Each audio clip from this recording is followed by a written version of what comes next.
এখন আপনাদের সামনে বক্তব্য রাখছেন বিএনপির ভারপ্রাপ্ত চেয়ারম্যান জনাব তারেক রহমান স্বদেশ প্রত্যাবর্তন কমিটি সংগ্রামী আহ্বায়ক জাতীয় স্থায়ী কমিটির সম্মানিত সদস্য জনাব সালাউদ্দিন আহমেদ এখন আপনাদের সামনে বক্তব্য রাখছেন। আমি বক্তব্য রাখার জন্য উঠি নাই। বিসমিল্লাহির রহমানির রহিম। আলহামদুলিল্লাহ, আমাদের প্রিয় নেতা, আপনাদের নেতা, বাংলাদেশের গণমানুষের নেতা, গণতান্ত্রিক আন্দোলনের শীর্ষ নেতা, আমাদের আগামীর বাংলাদেশের দিক নির্দেশক, এদেশের গণতন্ত্রের রক্ষা কবচ, স্বাধীনতার সার্বভৌমত্বের রক্ষা কবচ, আমাদের প্রিয় নেতা, প্রাণ প্রিয় নেতা জনাব তারেক রহমান আপনাদের সামনে আপনাদেরকে ধন্যবাদ জানাবেন, জাতির প্রতি কৃতজ্ঞতা জানাবেন। গণতান্ত্রিক সংগ্রামের মধ্য দিয়ে ফ্যাসিবাদের পতন হয়েছে, গণতন্ত্র অবমুক্ত হয়েছে, সেজন্য আপনাদের প্রতি কৃতজ্ঞতা জানাবেন। তিনি আমাদের মাঝে ফিরে আসতে পেরেছেন। আমি আহ্বান জানাচ্ছি বাংলাদেশের গণমানুষের নেতা, আমাদের প্রাণ প্রিয় নেতা, বাংলাদেশের আগামী দিনের দিক নির্দেশক জনাব তারেক রহমান, জনাব তারেক রহমান।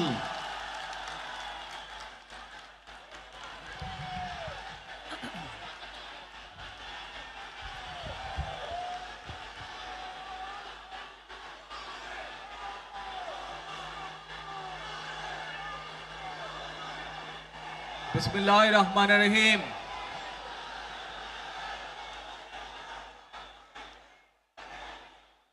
প্রিয় বাংলাদেশ, উপস্থিত প্রিয় মুরব্বীবর্গ, মঞ্চে উপস্থিত জাতীয় নেতৃবৃন্দ, আমার সামনে উপস্থিত প্রিয় ভাই ও বোনেরা এবং মিডিয়ার মাধ্যমে সমগ্র বাংলাদেশ থেকে যারা দেখছেন এই অনুষ্ঠান, প্রিয় ভাই বোনেরা, প্রিয় মা বোনেরা, আসসালামু আলাইকুম। প্রিয় ভাই বোনেরা, আজ প্রথমেই আমি রাব্বুল আলামিনের দরবারে হাজারো লক্ষ কোটি শুকরিয়া জানাতে চাই। রাব্বুল আলামিনের অশেষ রহমতে আজ আমি আমার প্রিয় মাতৃভূমিতে ফিরে আসতে পেরেছি আপনাদের দোয়ায়, আপনাদের মাঝে। প্রিয় ভাই বোনেরা, আমাদের এই প্রিয় মাতৃভূমি 1971 সালে লাখো শহীদের রক্তের বিনিময়ে অর্জিত হয়েছিল।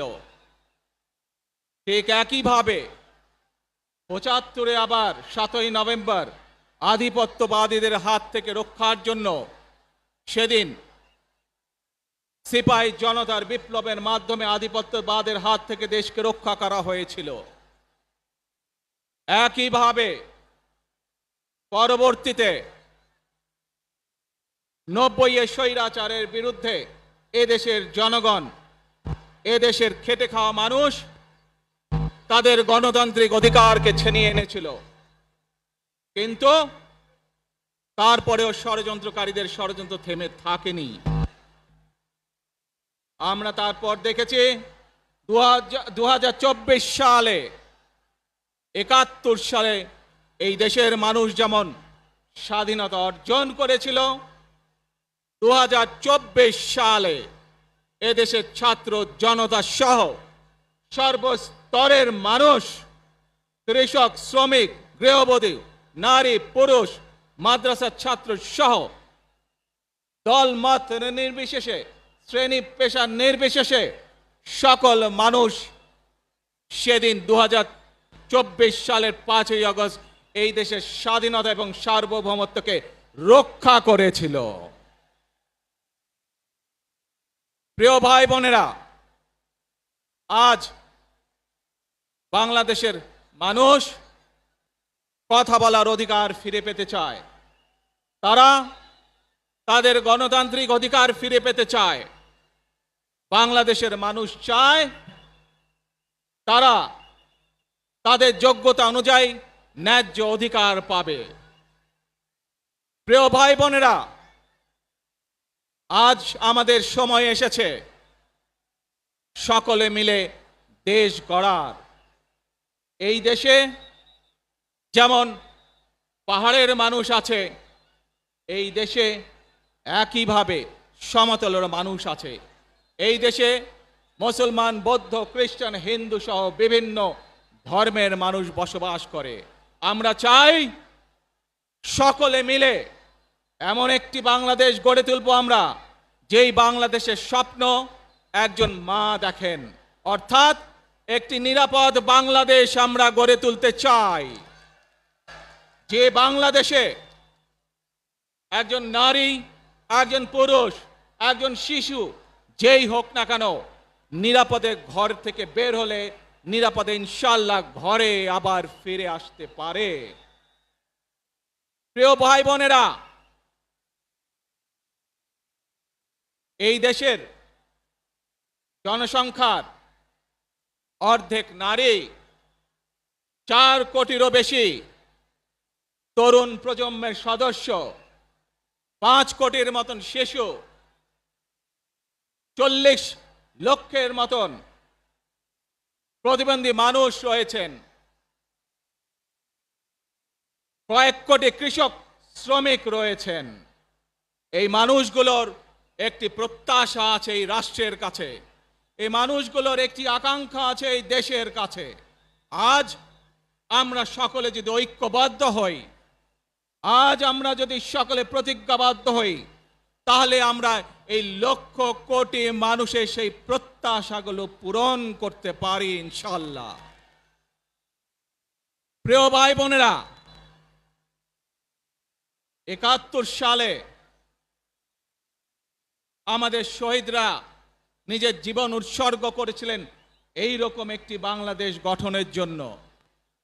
বিগত 15 বছর স্বৈরাচারের বিরুদ্ধে শত শত হাজারো গুম খুনের শিকার হয়েছে শুধু রাজনৈতিক দলের সদস্য নয়, নিরীহ মানুষের প্রতিবাদ করতে গিয়ে অত্যাচার নির্যাতনের শিকার হয়েছে, জীবন দিয়েছে। 2024 সাল মাত্র সেদিনের ঘটনা। কিভাবে আমরা দেখেছি আমাদের তরুণ প্রজন্মের সদস্যরা কিভাবে নিজের জীবন উৎসর্গ করেছে দেশের এই স্বাধীনতা এবং সার্বভৌমত্বকে রক্ষা করার জন্য। প্রিয় ভাই বোনেরা, কয়েকদিন আগে এই বাংলাদেশের 24 আন্দোলনের এক সাহসী প্রজন্মের এক সাহসী সদস্য ওসমান হাদিকে হত্যা করা হয়েছে। ওসমান হাদি শহীদ হয়েছে। প্রিয় ভাই বোনেরা, ওসমান হাদি চেয়েছিল এই দেশের মানুষের জন্য গণতন্ত্র প্রতিষ্ঠিত হোক, এই দেশের মানুষের গণতান্ত্রিক অধিকার প্রতিষ্ঠিত হোক, এই দেশের মানুষ তাদের গণতান্ত্রিক এবং অর্থনৈতিক অধিকার ফিরে পাক।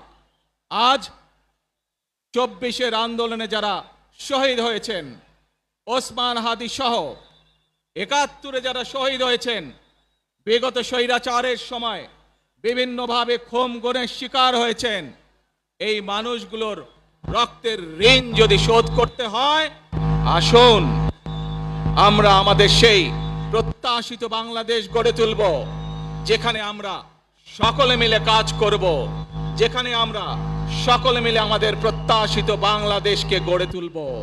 প্রিয় ভাই বোনেরা,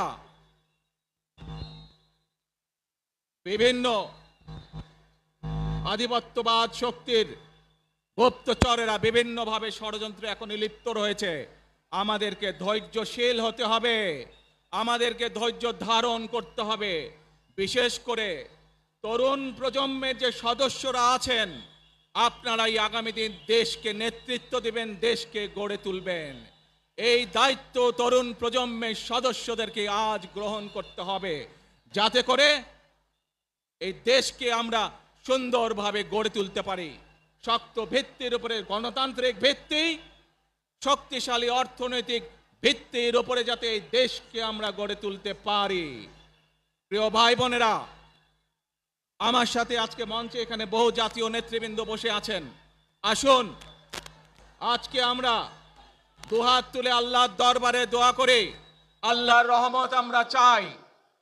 যে সকল জাতীয় নেতৃবৃন্দ এই মঞ্চে আছেন, মঞ্চের বাইরে যে সকল জাতীয় আরো নেতৃবৃন্দ আছেন, আমরা সকলে মিলে এই দেশকে নেতৃত্ব দিয়ে আমাদের বাংলাদেশের জনগণের প্রত্যাশিত সেই বাংলাদেশকে আমরা গড়ে তুলতে চাই। আমাদেরকে যে কোনো মূল্যে আমাদেরকে এই দেশের শান্তি শৃঙ্খলা রক্ষা করতে হবে। যে কোনো উস্কানির মুখে আমাদেরকে ধীর শান্ত থাকতে হবে। প্রিয় ভাই বোনেরা, আমরা দেশের শান্তি চাই, আমরা দেশের শান্তি চাই, আমরা দেশের শান্তি চাই। প্রিয় ভাই বোনেরা, মার্টিন লুথার কিং নাম শুনেছেন না আপনারা? নাম শুনেছেন তো আপনারা? মার্টিন লুথার কিং, তার একটি বিখ্যাত ডায়লগ আছে, আই হ্যাভ এ ড্রিম। আজ এই বাংলাদেশের মাটিতে দাঁড়িয়ে আপনাদের সকলের সামনে আমি বলতে চাই, বাংলাদেশ জাতীয়তাবাদী দলের একজন সদস্য হিসাবে আপনাদের সামনে আমি বলতে চাই, I have a plan for the people of my country, for my country.